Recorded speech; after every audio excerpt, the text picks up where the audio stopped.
5 horas depois que o fogo foi controlado, ainda havia muita fumaça saindo dos escombros da academia de ginástica. As chamas começaram por volta da 1h da manhã, no segundo pavimento do prédio.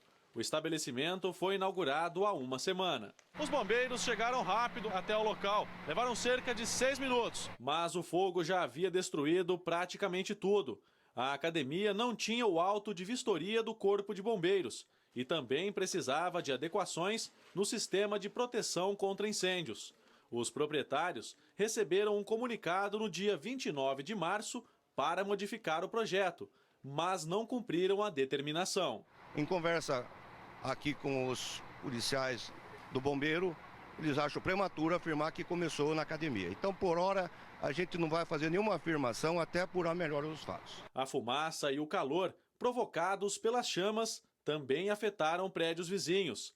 Eles foram interditados. Um deles, um edifício residencial de 25 andares. A parte do subsolo está inundada pela quantidade de água que desceram dos andares superiores, então essa parte de eletricidade ela está totalmente afetada, portas dos elevadores foram queimadas e no 6º, no 7º e no 8º andar a estrutura sofreu um certo comprometimento, que não vem a afetar como um todo o prédio em si, não há risco de colapso na estrutura do prédio. Pelo menos 100 pessoas foram atendidas no local, 30 tiveram de ser levadas para hospitais da região, com queimaduras e intoxicação por fumaça.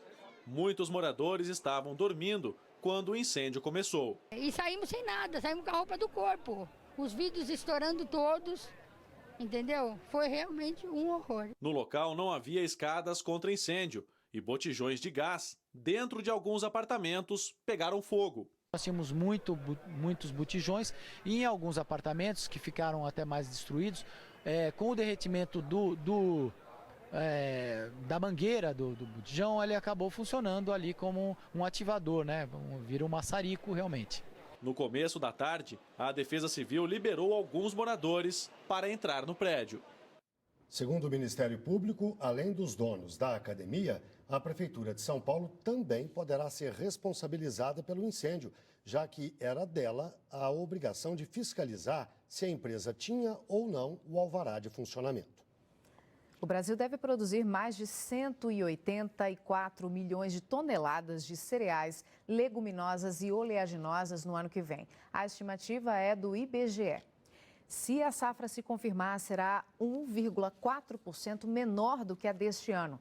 Arroz, milho e soja são os principais produtos. E a produção industrial cresceu 2% na comparação de setembro deste ano com setembro do ano passado. Segundo o IBGE, os estados com maior desempenho foram a Bahia, Rio de Janeiro e Goiás. A maior queda foi em Pernambuco. Vamos a São Paulo, com Luiz Nassif. Os dados de produção industrial do Brasil mostram ainda o setor andando de lado, mas muito desaquecido. Se teve um conjunto de medidas ao longo do ano, como desoneração de folha, IPI e tudo mais. Agora o setor não reage pela seguinte razão.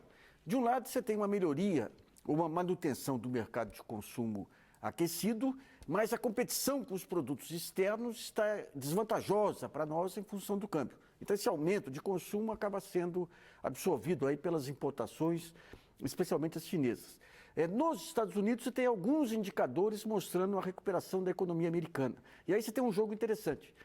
Quando se constatar a recuperação de fato da economia norte-americana, o que vai acontecer é que o Banco Central norte-americano vai tirar aqueles estímulos à economia interna, aquele excesso de dólares que ele jogou no mercado. Tirando aquele excesso de dólares, a taxa interna americana aumenta um pouco e vai atrair recursos externos que hoje vêm para o Brasil para financiar as contas externas. Então vai ter algum soluço no câmbio. Mas, por outro lado, significa que uma recuperação do mercado norte-americano vai melhorar as exportações de manufaturados brasileiros, que tem lá o seu principal cliente. Então é um jogo de perde e ganha. Perde do lado financeiro, as taxas de juros, o câmbio aqui vai ter alguma desvalorização, ganha-se do lado de aumento das exportações de manufaturados. Mas, no geral, a tendência vai ser a produção industrial continuar andando de lado por aqui. O Conselho de Administração da OSX, empresa de construção naval do grupo de Ike Batista, aprovou hoje o pedido de recuperação judicial. Esta é a segunda companhia do empresário a tomar essa medida. Na semana passada, a petroleira OGX entrou com o pedido de recuperação judicial por não conseguir negociar com os credores.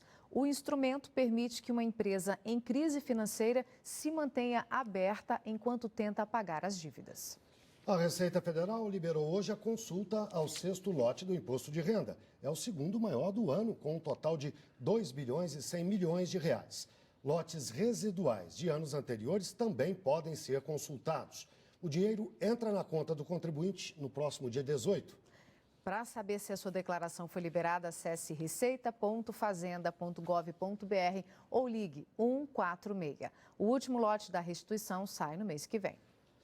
O período de chuva liga o sinal de alerta para os deslizamentos. Minas Gerais é o estado brasileiro que mais registrou ocorrências desse tipo no ano passado.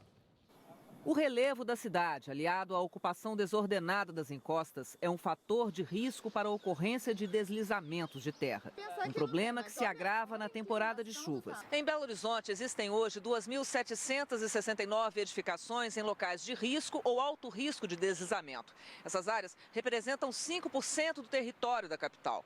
Os dados fazem parte do último diagnóstico de áreas de risco de vilas e aglomerados realizado pela Urbel. Ao longo dos últimos anos, esse mapeamento da cidade, identificando pontos críticos para a ocorrência de acidentes, tem ajudado a Prefeitura a implantar ações preventivas para reduzir o risco nas comunidades. A realização de obras como a construção de muros de arrimo em locais com maior probabilidade de deslizamentos tem sido uma medida eficaz. Engenheiros e geólogos da Prefeitura fazem a vistoria das moradias e identificam o perigo. Na casa de Dona Alexandrina, ele existe.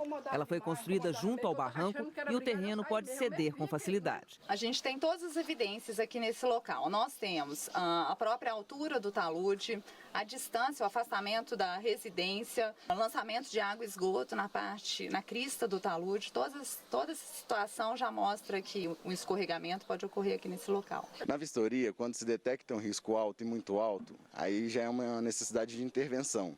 Então a gente, a princípio, faz uma remoção temporária ou definitiva do morador e executa a obra necessária para ele que volte a ter segurança em sua casa. A identificação de áreas potencialmente perigosas e, a partir daí, a elaboração de planos de contingência são essenciais na prevenção de acidentes. Mas Major Edilan Arruda alerta os moradores de áreas de risco para a importância da observação de alterações nos terrenos e nas casas. Qualquer coisa que está fincada no solo, ou seja, uma cerca, uma estaca, uma árvore, qualquer coisa fixa e que esteja inclinando, quer dizer que está tendo uma movimentação do solo. Então, imediatamente sair, procurar a Defesa Civil para fazer uma vistoria. Essas dicas que a gente viu aí valem para todas as cidades brasileiras. Afinal, o problema é nacional. E a Urbel, citada na reportagem, é a Companhia de Urbanização de Belo Horizonte. Bem, o que faz um povo feliz? Essa pergunta foi feita por um instituto de pesquisas em 142 países. A Noruega foi eleita, mais uma vez, como a nação mais feliz do mundo. Daqui a pouco você vai ver a posição do Brasil. E a gente quer saber o que é felicidade para você. Felicidade para mim é principalmente estar bem comigo, com a minha família, né? E, bem, estar de bem com a vida. Felicidade para mim é estar com a minha família em primeiro lugar. E ter um bom emprego, viver bem. Cristina Villarreal, do Rio de Janeiro, respondeu: felicidade para mim é viver o fim da corrupção e da desigualdade social. Participe você também, facebook.com/Repórter Brasil na rede.